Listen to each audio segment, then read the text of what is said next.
शरद, पाऊस आलाय. कपडे आत घेतलेस का? आई, तू पण ना. मी ऑफिसमध्ये आहे आता. हो, बघ वाटलं म्हणून म्हटलं. हे तिचं नेहमीचं होतं. फोन करून लहान सहान गोष्टी विचारायची. शरदला कधी कधी त्रास वाटायचा, पण ती काहीच थांबत नसे. आई, विमलताई शिरसाट, वडगावची एक साधी विधवा. नवऱ्याच्या निधनानंतर तिनं एकट्यानं पोरगं मोठं केलं. हिशोब ठेवणं, शेतात राबणं आणि वडिलांच्या छायेतही पोराला आईचं दोन्ही प्रेम देणं तिनं सगळं केलं. आता मुलगा मोठा झाला, शिक्षण झाले, नोकरी शोधायला लागला. शेवटी आईच्या कष्टाला यश आले. शरदला पुण्यात नोकरी लागली. मग तिथेच घर, लग्न, मूल. आईला फार वाटायचं की माझा शरद आता मोठा झालाय, पण मला विसरू नये. ती सतत वाट बघायची, फोन करायची, पण शरद फार कमी वेळ देऊ शकायचा. फोनची वाट बघूनही मुलगा पुन्हा फोनही करत नाहीये. एकदा ती पुण्याला आली. शरदच्या घरात काहीशी दबकत राहिली. बायको नेहा बऱ्यापैकी सुसंस्कृत होती, पण तिला सासूचं सतत भांडण्यामध्ये हात घालणं पटत नसे. एकदा नेहा म्हणाली, आई, तुम्ही गावाकडेच बऱ्या होत्या, तिथेच राहायचं, काही कारण नाही आता. आई गप्प झाली.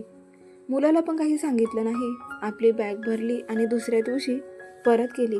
वर्ष गेली. आईचं वय वाढत होतं. रक्तदाब, मधुमेह, गुडघ्याचे त्रास, पण तरी ती शरदसाठी काही सांगायची नाही. शेवटी त्रासाने कमजोर झालेली आई पारच गळून गेली. शेवटी एका सकाळी गावातून फोन आला, शरद, आई गेली. रात्री झोपली आणि परत उठलीच नाही. शरद बधीर झाला. काही क्षण बोललाच नाही. लगेच गावी जाण्याचा निर्णय घेतो. गावात पोहोचल्यावर आईचं थंड शरीर समोर होतं. शांत, निर्विकार, डोळे मिटलेले. शरदने पांढऱ्या चादरीत गुंडाळलेल्या तिच्या देहाला स्पर्श केला. खूप रडला. पश्चाताप झाला की मी का आईला वेळ दिला नाही, आणि त्याला पहिल्यांदा जाणवलं की ती इतकी वेळ किती थकली होती. आईच्या खोलीत त्याचा एक जुना ट्रंक सापडला. त्यात त्याच्या लहानपणीच्या वस्तू, त्याच्या पहिल्या नोकरीचं अपॉइंटमेंट लेटर, त्याचा फोटो आणि एक वही होती. वहीच्या मागे लिहिलं होतं, शरदसाठी, मला माहीत आहे की तू मोठा झालास. मी आता चालले, पण दर दिवशी तुझ्या आठवणीत जिवंत राहीन. मी तुला दर पावसात आठवेन, प्रत्येक संध्याकाळ चहासोबत आठवेन, आणि तू जेव्हा दुःखात असशील तेव्हा माझा हात तुझ्या पाठीवर असेल, असं समज. तुझी आई. शरद परत पुण्याला गेला. नेहाला तो गप्प वाटायचा. मुलगा आरुष त्याच्याकडे प्रश्न विचारायचा, पप्पा, आजी गमावली का? पप्पा, आजी गमावली का? तो फक्त डोकं हलवायचा. एक दिवस ऑफिसमधून घरी येताना त्याला एका वृद्ध महिला रस्त्याच्या कडेला बसलेली दिसली.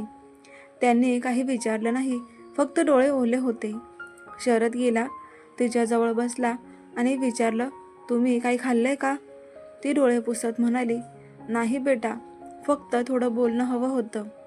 त्या दिवशी शरदने स्वतःलाच एक वचन दिलं, माझी आई गेली, पण आता प्रत्येक आईसारख्या वाटणाऱ्या स्त्रीला माझ्या आईसारखं वागवेन. माझी आई गेली, पण आता प्रत्येक आईसारख्या वाटणाऱ्या स्त्रीला माझ्या आईसारखं वागवेन. आज शरद दर रविवारी वृद्धाश्रमात जातो. वृद्ध महिलांशी बोलतो, त्यांना काही वेळ देतो, मुलाला शिकवतो, आई म्हणजे केवळ जन्मदात्री नाही, ती सगळं सोसून देणारी सावली असते. आई गेली, पण तिचं अस्तित्व अजूनही रोज जगायला शिकवतंय. आई गेल्यानंतर शरदचं जगणं बदललं. ऑफिसमध्ये तो फॉर्मल घालायचा, पण मनात दररोज धोतर नेसलेल्या आईची आठवण यायची. एरवी लोक प्रेझेंटेशनमध्ये आकडे दाखवायचे, पण शरदच्या मेंदूत आईच्या बोलण्याचे टोन वाजायचे.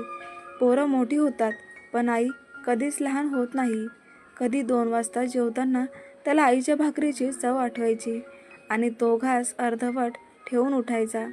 एक दिवस आरुष त्याचे जुने फोटो अल्बम उघडून बसला. त्याला एक फोटो सापडला, आईच्या कुशीत झोपलेला लहान शरद. आरुष तिथून शरदकडे आला, पप्पा, आजी अजून येणार नाही का? शरद गप्प. डोळ्यातून गालावरून एक थेंब ओघळला, नाही बेटा, पण ती तुझ्यासोबतच असते. जेव्हा तू पाय घासतोस ना, ती पाठीवरून हात फिरवत असते. त्या रात्री शरदने आरुषला पहिल्यांदा आईच्या गोष्टी सांगायला सुरुवात केली. कसली थंडी असताना आई झोपताना आपला पाय झाकून जायची, कसली परीक्षेच्या रात्री जागी राहायची, आणि शरद आजारी असला की स्वतः उपाशी राहून काळजी घ्यायची. आरुष म्हणाला, आईच्या वहीच्या प्रत्येक पानात काहीतरी लिहिलं होतं. एक ठिकाणी लिहिलं होतं, आज शरद रडला. त्याचं पहिलं प्रेम भंगलं. त्याला समजलं नाही की प्रेम अपयश नाही. पण मी त्याच्या केसांवरून हात फिरवला आणि तो झोपला. दुसऱ्या पानावर शरदला नोकरी लागली. मी मनात बापाच्या फोटोपुढं एक दिवा लावला. त्याला गोड खाऊ दिला नाही, कारण त्यानं लगेचच मुंबईला निघावं लागलं. पण त्याच्या पाठीवरून ओंजळीनं प्रेम टाकून पाठवलं. ती वही शरदसाठी आता एक ग्रंथ झाली होती. आईच्या आठवणींचा स्मृतिसागर. एक दिवशी शरद ऑफिसच्या कामाने बाहेर गेला. तिथं एक वृद्ध महिला बसलेली होती. डोळ्यात आसवे पण चेहऱ्यावर शांतता. शरद तिला विचारतो, आई, कुठलं तुमचं घर? ती म्हणाली, घर? माझं बेटा घर गेलं. आता कोणालाच गरज नाही माझी. पण तू विचारलंस त्यासाठी धन्यवाद.